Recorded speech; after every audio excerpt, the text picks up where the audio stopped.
Chapter 1. An Old Hat.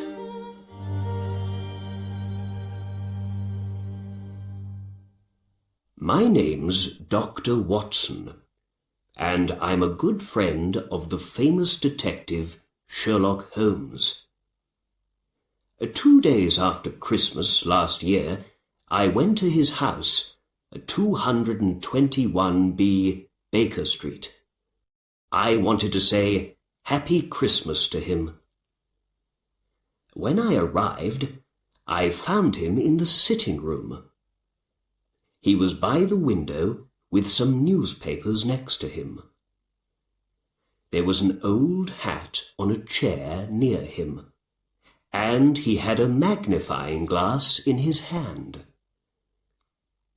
"You're working on something," I said. "Shall I go?"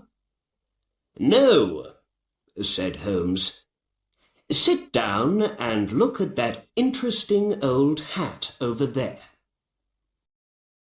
I sat down.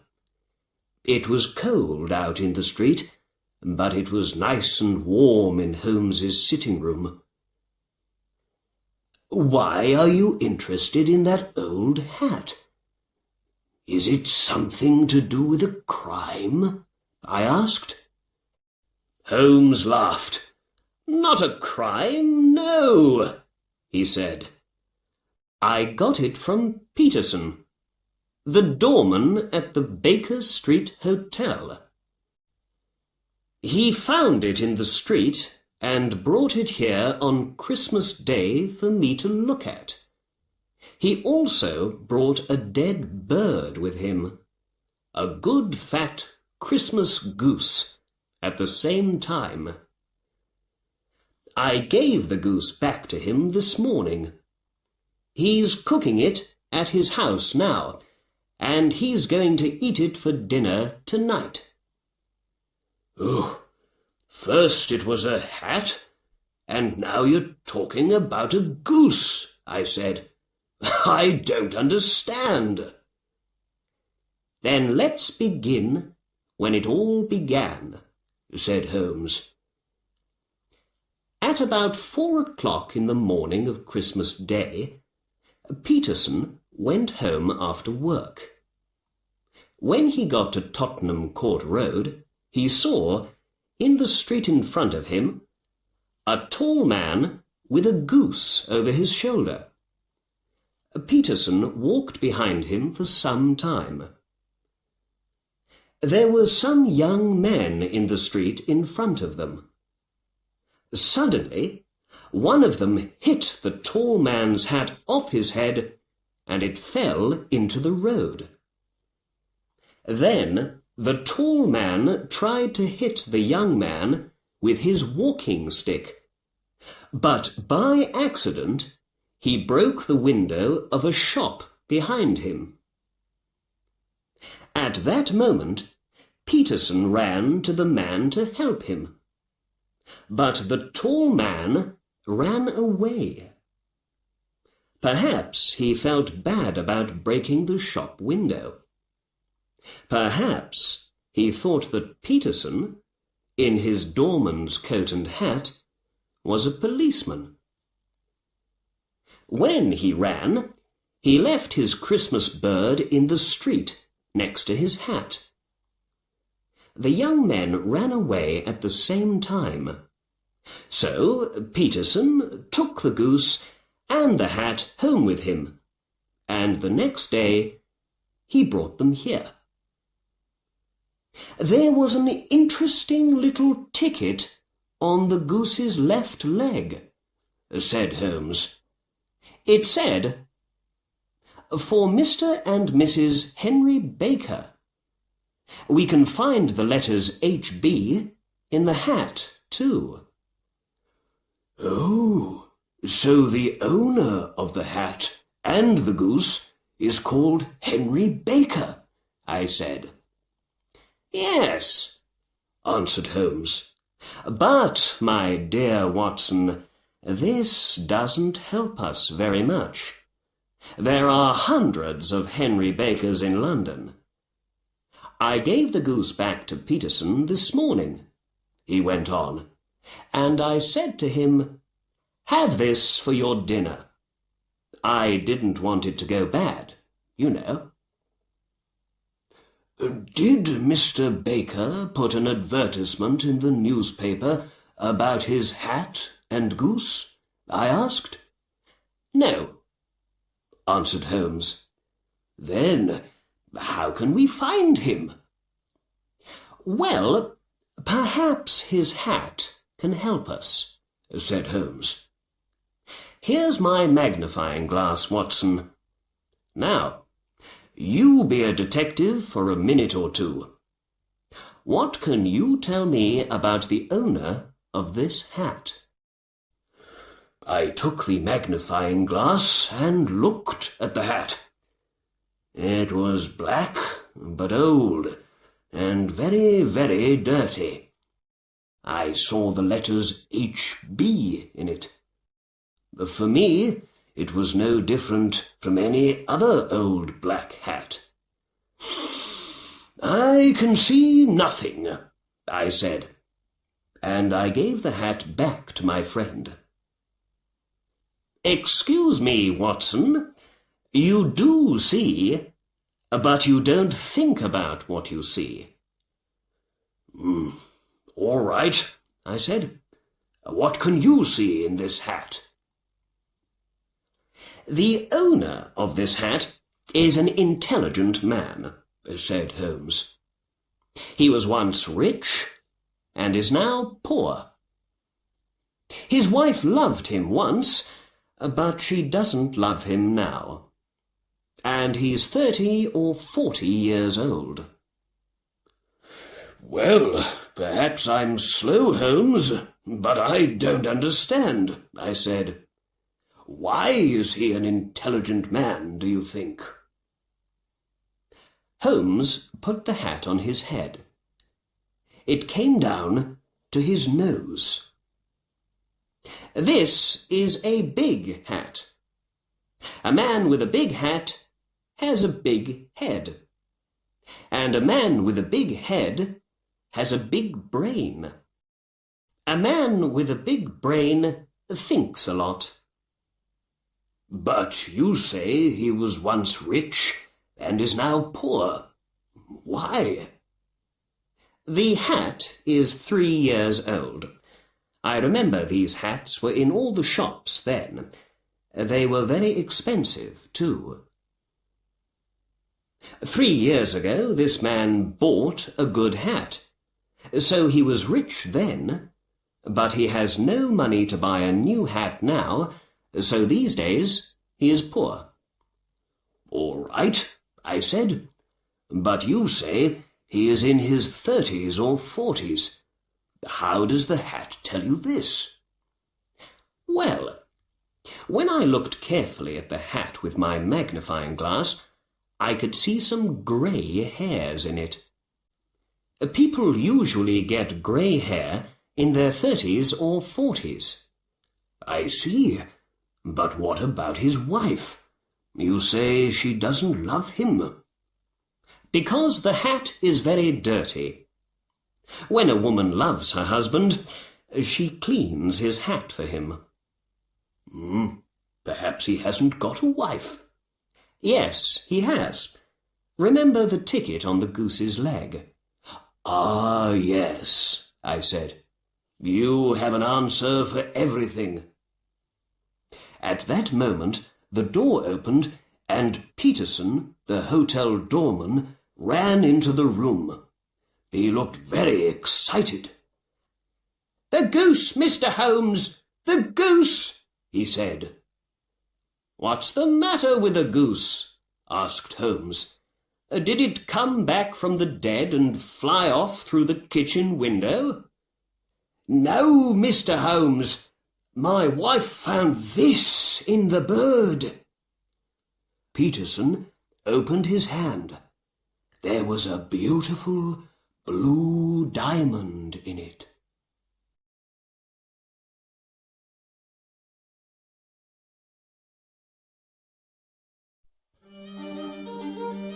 Chapter 2. The Blue Diamond.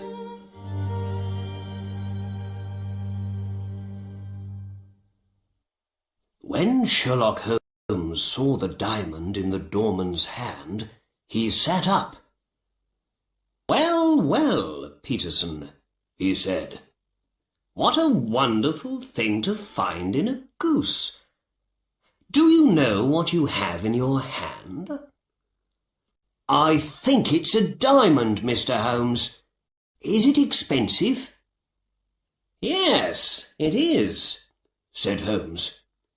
"This is the Countess of Morcar's blue diamond. It disappeared a week ago." "How do you know that?" I said. "Watson, you must read the newspapers more often. There's an advertisement in the Times today about it. Here, look." Holmes gave the advertisement to me. Then Holmes spoke to the doorman. "It's a very expensive jewel, Peterson. The Countess paid about £20,000 for it. Last week, someone took it from her rooms in the Cosmopolitan Hotel. Now the Countess wants to get her diamond back. She says that she's going to give £1,000 to the finder." £1,000? cried Peterson excitedly. Then, without saying more, he sat down in the chair between us. First he looked at Holmes, and then he looked at me. "The diamond disappeared 5 days ago, I think," I said. "Yes," answered Holmes. "They say a young man, John Horner, took it. Here's a newspaper report about the case." Holmes gave an old newspaper to me, and I read the report. "A diamond disappears from the Cosmopolitan Hotel. The Countess of Morcar's blue diamond disappeared from her room at the Cosmopolitan Hotel on the 22nd of this month. The police think John Horner, 26 years old, took the diamond from a jewel box when he went to repair the window in the room. James Ryder, the assistant manager of the hotel, told the court, 'I took Horner to the Countess's room, but then I went away for some time. When I came back, Horner wasn't there, and I found the open box, without the jewel in it, on the table next to the bed.' Catherine Cusack, the Countess's maid, spoke next.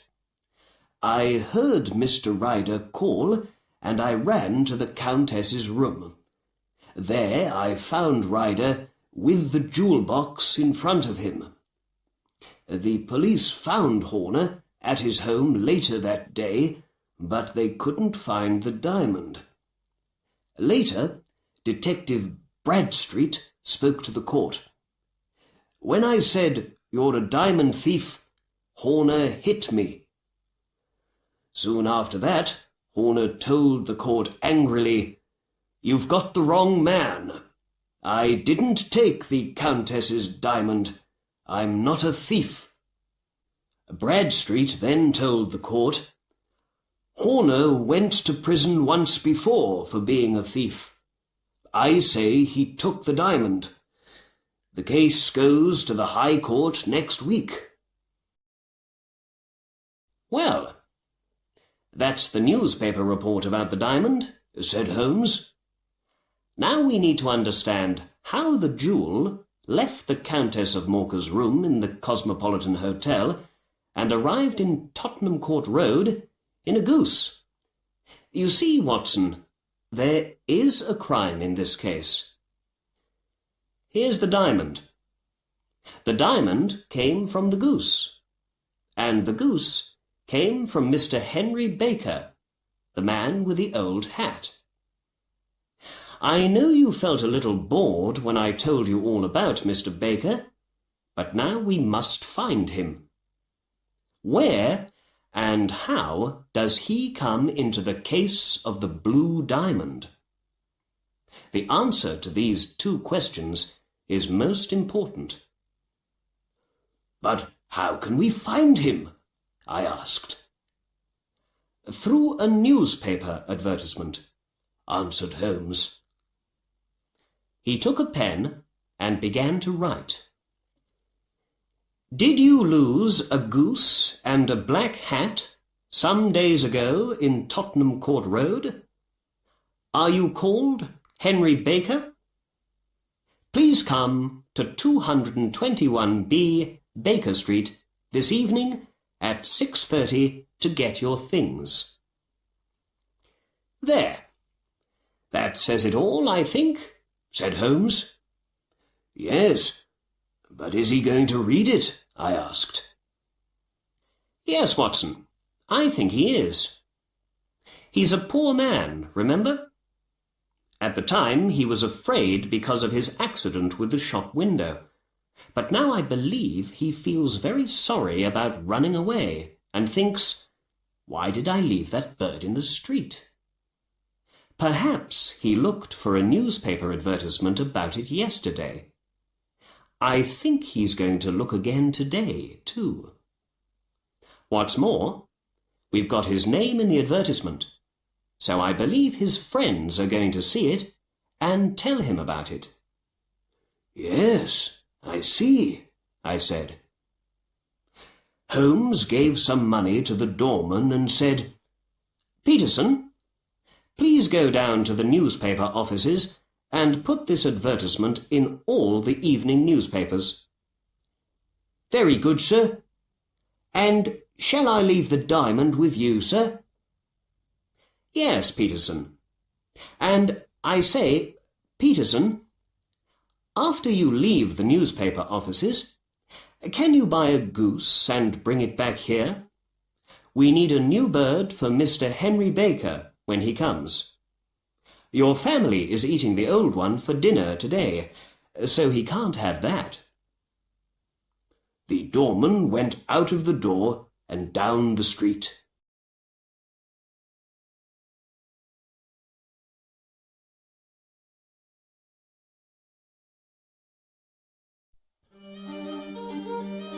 Chapter 3.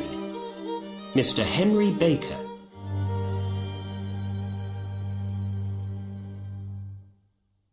Holmes took the blue diamond in his hand and looked at it.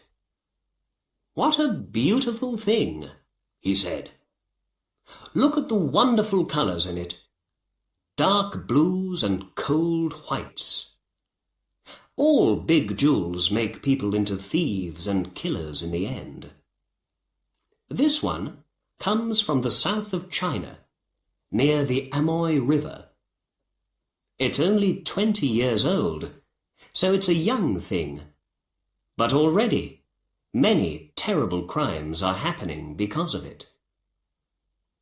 I'm going to put it in my safe now, and then let's write a letter to the Countess of Morcar and say we have her beautiful blue diamond here with us." "But Holmes," I said, "I don't understand. Is that young man Horner innocent after all?" "I don't know." "And what about Henry Baker? The tall man with the hat and the goose? Is he the jewel thief, perhaps?" "No, I don't think he is. I believe he's an innocent man. I don't think he knew there was an expensive diamond in his goose, a jewel worth more than £20,000. But let's wait and see. Perhaps Mr. Baker's going to answer our advertisement this evening, and then we can learn something more about him." "All right," I said. "I can come back after work this evening. I'm very interested in the answer to this case." "Good," replied Holmes. "Dinner is at 7 o'clock. I got to Baker Street at 6:30 that evening. There was a tall man already at Sherlock Holmes's front door when I came down the street. He wore a long winter coat and had a Scottish hat on his head. When I arrived next to him, the door opened. Mrs. Hudson, Holmes's housekeeper, said, "Good evening" to the two of us, and we went in and upstairs to Holmes's room. "Mr. Henry Baker, I believe," said Holmes to the man when he came in. "Please, sit down." Holmes looked at me and smiled.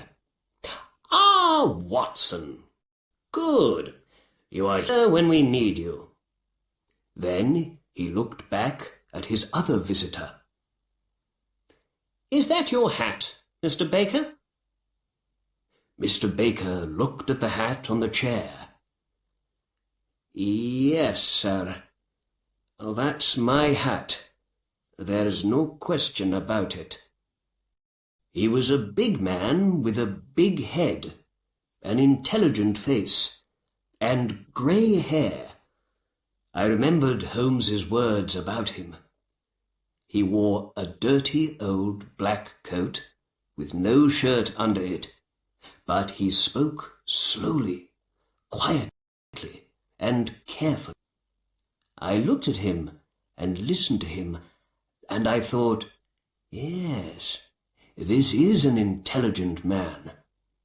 He was rich once, but now he has no money, and things aren't easy for him. "We found your hat and your goose some days ago," said Holmes. "But we couldn't find you very easily, Mr. Baker.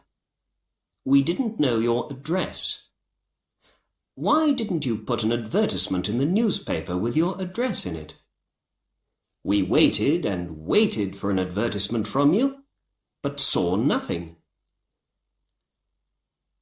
Mr. Baker smiled. "I'm sorry. Advertisements are expensive, and I haven't got a lot of money these days. I had once, but not now," he went on. "And, well, I thought those young men in Tottenham Court Road had my hat and my goose, and I didn't want to put an expensive advertisement in the newspaper for nothing." "I understand," said Holmes. "Now, before we say more, I must tell you something about your goose, Mr. Baker. I'm sorry, but, well, we ate it yesterday, you know." "You ate it?" said our visitor, and he stood up excitedly. "Yes. Well, we didn't want it to go bad, you see. But we bought a nice new goose this morning for you. It's on the table there, by the door.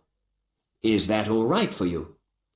"Oh, yes, yes," said Mr. Baker happily. He sat down again. "And let's see. I think we have your old goose's feet, head, and everything from inside it in the kitchen. Do you want those?" The man laughed. "No, no," he said, "but I'd like to take that nice new goose home with me. Thank you very much." Sherlock Holmes looked at me with a little smile. "Very well," he said to Mr. Baker. "There is your hat, and there is your bird. Please take them. Oh, and before you go, can you tell me something? Where did you get your goose? I know a lot about geese, and that was a very good bird, I can tell you." "Well, sir," said Baker. He stood up and took his hat and the goose in his hands. "I got that bird at the Alpha, a pub near the British Museum. This year, the owner of the pub, Mr. Windygate, began a goose club. Every week, We all put 5 or 6 pence into a money box, and at Christmas time we all had the money for a goose. With that, he said good-bye and left. Well, said my detective friend, that answers one question. Mr. Baker is not our diamond thief. Are you hungry, Watson? Ooh, no, not very. Let's eat later, then. We must go to the Alpha at once. We need to speak to Mr. Windigate tonight.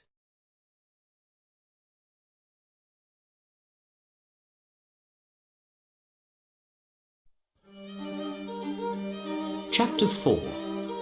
To Mr. Breckenridge's. Holmes and I put on our coats and hats and went out into the cold winter street. The sky was dark over our heads. We walked east, and in a quarter of an hour we stood in front of the Alpha. Holmes opened the door, and we went in.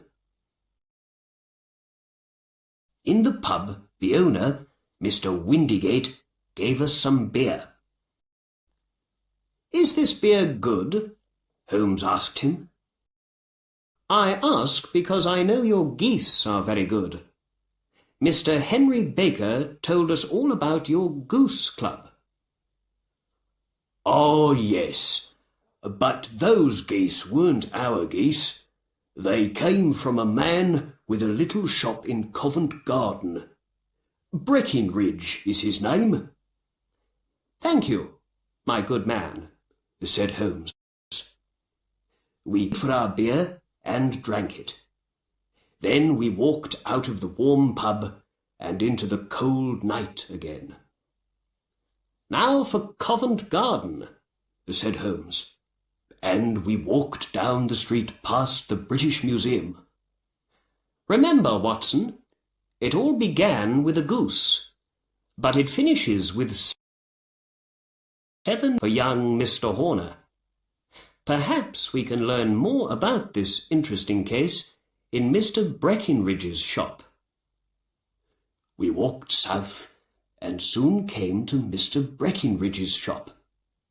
Breckenridge and a boy were at the door. It was nearly time to close for the night. "Good evening. It's a cold night," said Holmes. "How can I help you?" asked Breckenridge.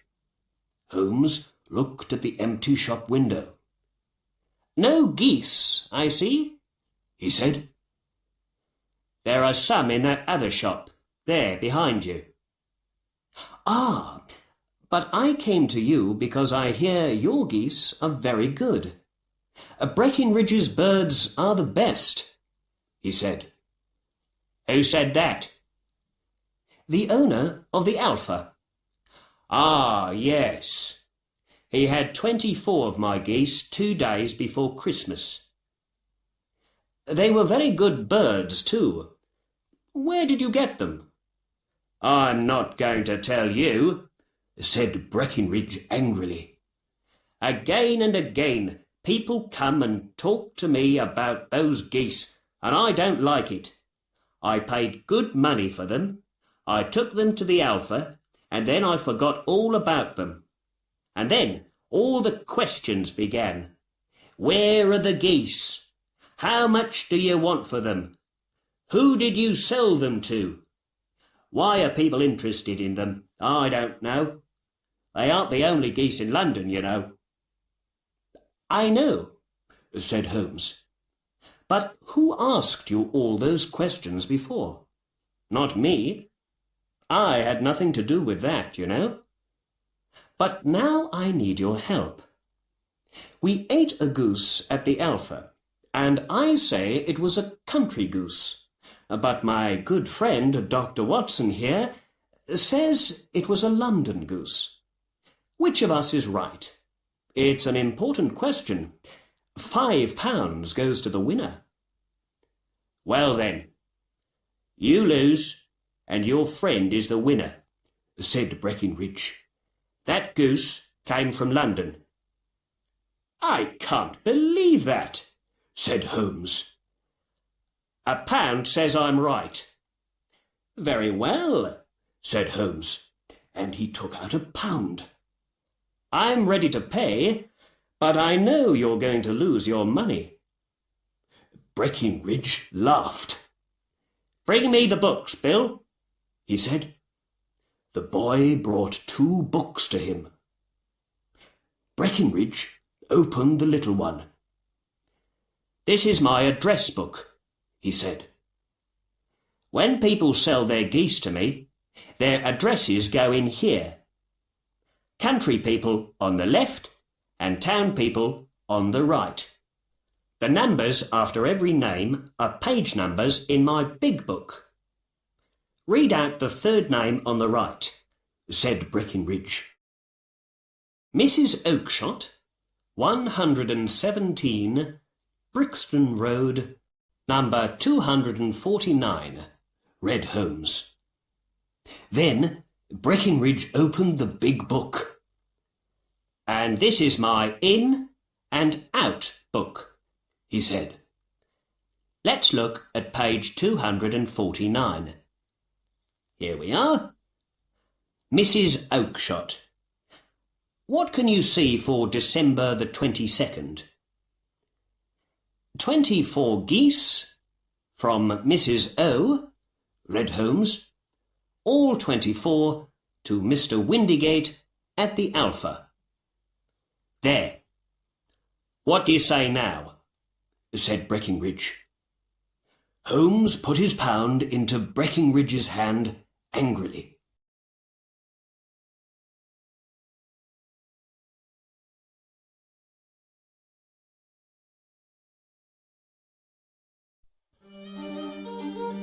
Chapter 5. A Weak Little Man.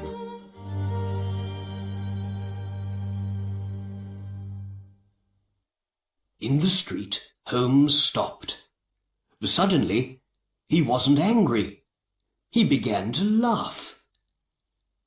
"You see, Watson," he said, "Breckinridge didn't want to tell me Mrs. Oakshott's name and address at first, but later, when he saw he could easily get £1 from me, he told me everything.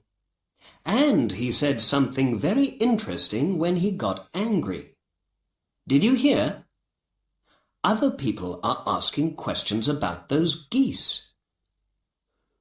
Suddenly, there was a lot of noise from Mr. Breckinridge's shop behind us. We looked back at it. Breckinridge stood, tall and angry, in front of his shop door. A weak little man stood in front of him in the street. "Look, you!" Breckinridge shouted. "I don't want to hear any more about those geese. Mrs. Oakshott can come and speak to me when she wants, but not you. You have nothing to do with it. Did I get the geese from you?" "No, but one was my goose, I tell you," cried the little man. "Then ask Mrs. Oakshott for it." "But she told me ask Mr. Breckinridge for it." "Well, that's nothing to do with me. I don't want to hear any more from you. Do you understand? Now go away." Breckinridge closed his shop door angrily, and the little man ran off down the dark street. "Perhaps we don't need to visit Mrs. Oakshott in Brixton Road after all," said Holmes to me quietly. "Let's talk to that man. Perhaps he can help us." Holmes walked quickly up behind the little man and put a hand on his shoulder. The man stopped and looked back over his shoulder at us. His face was white. "Who are you? What do you want?" he asked weakly. "Excuse me," said Holmes, "but I heard your questions to that shop owner. I think I can help you." Who are you? And how can you help me? My name is Sherlock Holmes, and it's my job to know things other people don't know. But you can't know anything about this. Excuse me, I know everything. You want to find 24 geese. Mrs. Oakshott of Brixton Road sold them to Mr. Breckinridge here. He sold them to Mr. Windygate, the owner of the Alpha, and Mr. Windygate sold them to the people in his goose club. Oh, sir, this is wonderful. Oh, I'm very happy to meet you, said the little man excitedly. You are right. I am very interested in those geese. Oh, more than I can say. Why don't we go to a warm room in my house for a talk, then? I don't like standing here in the cold street. Holmes put out his arm, and a cab stopped for us. But before we go, can you please tell us your name? The little man looked at Holmes and then at me before he answered. John Robinson, he said. No, said Holmes quietly.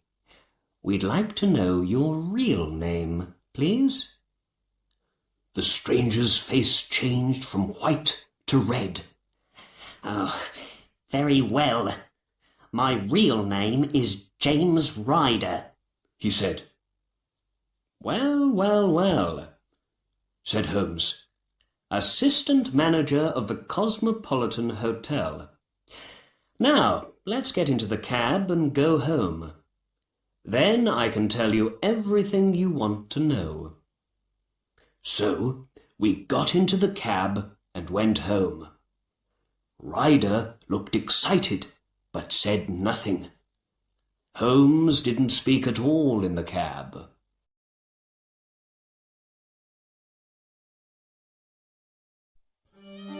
Chapter 6. 1 or 2 questions.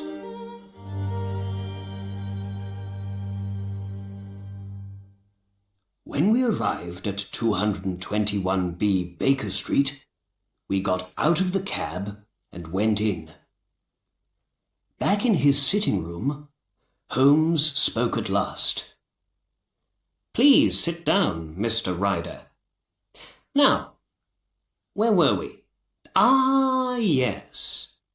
You want to know what happened to those 24 geese.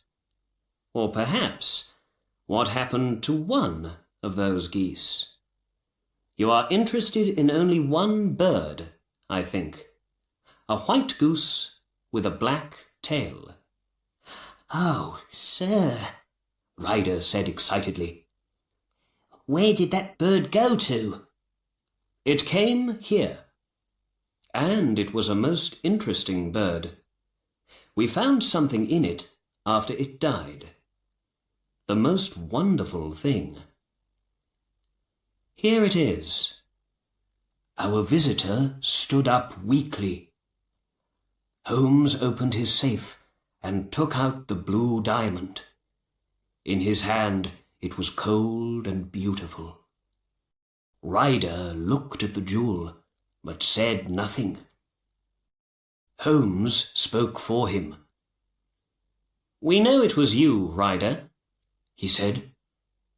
Sit down and have a drink. You look very weak. I gave Ryder a drink. He sat down and drank it quickly and looked at Holmes. I saw he was afraid. You don't need to tell me much, said Holmes. I know nearly everything about the case, but I have 1 or 2 questions to ask. How did you hear of the Countess of Morcar's blue diamond? Catherine Cusack, her maid, told me, said Ryder. I see. Holmes went on. So you and Cusack wanted to get the diamond and sell it for lots of money. You asked John Horner to come and repair the window in the room because you knew of his time in prison. When he left, you took the diamond from the Countess's jewel box. Then you called the police. They came at once. Because of Horner's time in prison, they believed he was the thief. It was all very easy. Then, "Oh, please, please," cried Ryder, now on the floor at Holmes's feet. "think of my father. Think of my mother. I never did anything wrong before. I'm never going to do it again. Please don't tell the police. I don't want to go to prison." "Sit down in your chair," said Holmes coldly. "You're crying now, but did you feel sorry for young Horner? He knew nothing of this crime, but the police believed he was a diamond thief, and so he went to court, and he is now going to prison, all because of you." "I can leave the country, Mr. Holmes. Then, when I don't go to court, Horner can leave prison." "We can see about that later," said Holmes. "But now, please tell me, Mr. Ryder, how did the diamond get from the hotel into a goose? And how did the goose get into a shop? And please tell the truth." Ryder began. "When the police arrested Horner, I left the hotel with the diamond in my pocket. I didn't want to stay at the Cosmopolitan, not with the police everywhere, looking at everything. So I went to my sister's house in South London. She lives in Brixton Road with her husband, Mr. Oakshott. I saw lots of police officers on my way there, and when I got to Brixton Road, I was very afraid. 'What's the matter?' my sister asked. I told her about the diamond thief and about the police arresting Horner. Then I went into the back garden to smoke and think. What could I do with the diamond now? In the garden, I remembered my friend Maudsley. He began well, but he went bad, and in the end he went to prison for his crimes. Perhaps he knows about selling diamonds, I thought. So I decided to visit him at his home in Kilburn in North London. But how can I walk across London with the diamond? I thought. I can't have it in my pocket, not with all those police officers in the streets. Then I looked down at the geese in the garden, and I thought of something. I knew one of those geese was for me, for my Christmas dinner. So I decided to take my goose there and then, and not to wait for it. I quickly caught a big white goose with a black tail. Then I took the diamond from my pocket and put it into the bird's mouth. I felt the jewel go down its neck. With the diamond now inside the goose, I felt happy. I could walk to Kilburn and back easily. Then my sister came into the garden. "What are you doing with that goose?" she said. I put my bird down and it ran off with the other geese. "That's the goose I want for Christmas," I said. "Very well, catch it, kill it, and take it with you," she said. Well, Mr. Holmes, I caught that bird, killed it, and took it with me to Kilburn. There I told my friend Maudsley all about the diamond, and he laughed and laughed. We got a knife and opened the goose, but we couldn't find the diamond. I knew then something was wrong. I left the goose with Maudsley, ran to my sister's house, and went into the back garden. There were no geese there. "Where are they all, Maggie?" I said. "In Mr. Breckinridge's shop in Covent Garden." "Were there 2 birds with black tails?" I asked. "Yes, there were, James," she said, and to my eyes one was no different from the other. I understood it all then. The diamond was inside the other goose with the black tail, and that goose was now in Mr. Breckinridge's shop. I ran to Covent Garden at once and went to Breckinridge's, but the geese weren't in his shop, and when I asked about them, he told me, "I sold them all at once." "But you must tell me. Where are they now?" I asked again and again, but he never told me. You and Dr. Watson heard him earlier tonight, Mr. Holmes. He never answered my questions.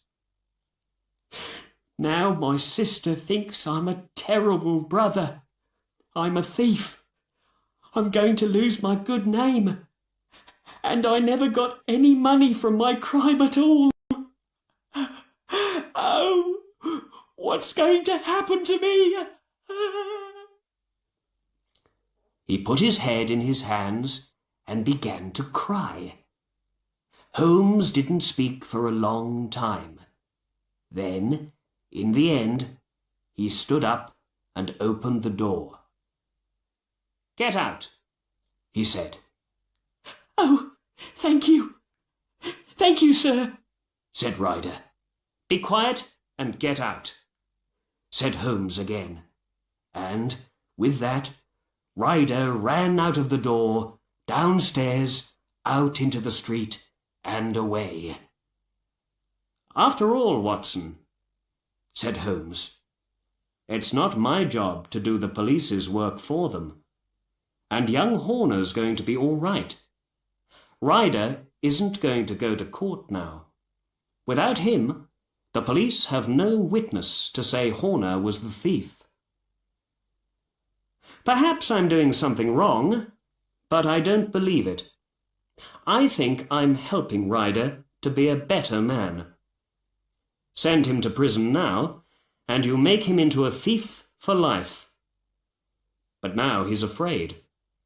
He's not going to go wrong again. We found the solution to the crime, and that makes me happy. And it's Christmas after all. And Christmas is a time to be nice to other people, I believe. And now, Watson, let's ask Mrs. Hudson to bring in our dinner."